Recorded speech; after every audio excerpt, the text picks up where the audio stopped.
ஓம் ஸ்ரீ குருப்பியோ நமக. குரு வாழ்க, குருவே துணை, இறையருளும் குருவருளும் காப்பாக அமையட்டும். நண்பர்களே, நம்ம ஷார்ட் வீடியோஸ் கொஞ்சம் நிறைய பார்க்க வேண்டியதாக இருக்குது.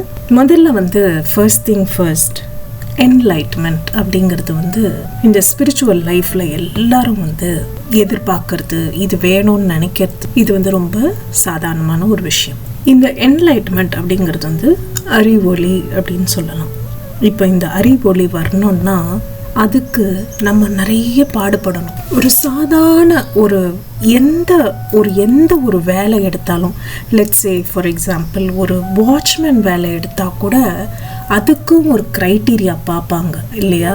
இந்த நபருக்கு வாட்ச்மேன் வேலை பண்ணுற தகுதி இருக்கா, அதாவது அவங்களுக்கு ஹெல்த் கண்டிஷன் நல்லா இருக்கா, டே அண்ட் நைட் அவங்க ஷிஃப்ட் எடுத்தால் வருவாங்களா, இந்த மாதிரி பல கேள்விகள் கேட்டு அவங்களோட பேக்ரவுண்ட்லாம் பார்த்து தான் அந்த வேலையை கொடுக்குறாங்க இல்லையா?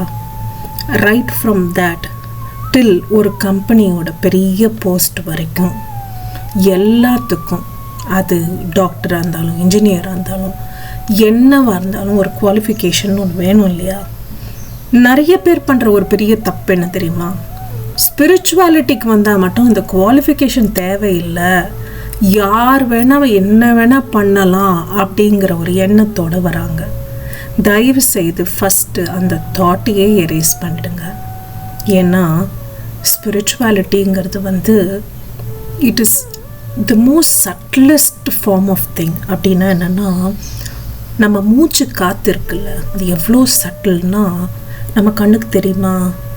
அந்த மாதிரி நமக்கு நிறைய விஷயங்கள் நமக்குள்ள இருக்கணும். ஸ்பிரிச்சுவல் குவாலிஃபிகேஷன் ரொம்ப பெரிய விஷயம். இதை நிறைய பேர் அசால்ட்டாக நினைக்கிறாங்க, என்ன இருக்குது இதில் அப்படின்ட்டு. யார் வேணால் கிளாஸ் எடுக்கலாம். திடீர்னு பார்த்தா நான் குண்டலினி யோகா சொல்லித்தரேன், நான் குண்டலினி எழுப்பித்தரேன், நான் உனக்கு மெடிடேஷன் சொல்லித்தரேன் அப்படின்னு போர்டு போட்டு திடீர்னு உட்கார்றாங்க. ஐயோ நண்பர்களே, இதெல்லாம் ரொம்ப சாதாரணமான விஷயமே கிடையாது. இப்போது பதஞ்சலின்னு எடுத்துக்கோங்க, ஃபாதர் ஆஃப் யோகான்னு சொல்கிறாங்க இவரை. பதஞ்சலி என்ன பண்ணியிருக்காரு? 8-fold path அப்படின்னு பண்ணியிருக்காரு. அதாவது 8 படிகள் இருக்குது.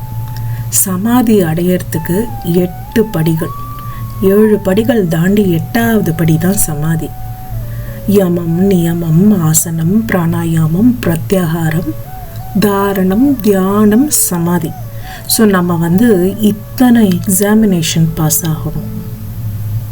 ஃபிசிக்கல், மென்டல், எமோஷனல், ஸ்பிரிச்சுவல், அப்புறம் செக்ஷுவல். ரொம்ப முக்கியமானது. நிறைய பேருக்கு இந்த இடத்துல கோட்டை விட்டுடுறாங்க. தே திங்க் இட்ஸ் ஓகே, இதில் என்ன இருக்குது அதில் என்ன இருக்குன்ட்டு நம்மளை கன்வின்ஸ் பண்ணிட்டு தப்பாக ப்ராக்டிஸ் பண்ணுறது. No, you cannot go to somebody and learn like that. நண்பர்களே, நம்ம யார்கிட்ட வேணால் எங்கே வேணால் போய் படிக்கலாம், நான் இல்லைன்னு சொல்லலை. ஆனால் எக்கு தப்பாக ஏதாவது ஆச்சுன்னா அதை ரிப்பேர் பண்ணுறதுக்கு தெரிஞ்ச அளவுக்கு ஒரு நல்ல குரு கிட்ட போனால் மட்டும்தான் you can learn a proper meditation.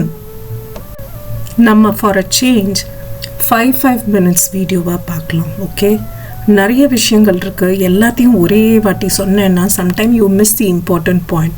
So நான் இந்த வாட்டி என்ன பண்ணுறேன்னா, I'm going to bifurcate these into different sections and we are going to do. நன்றி, வணக்கம்.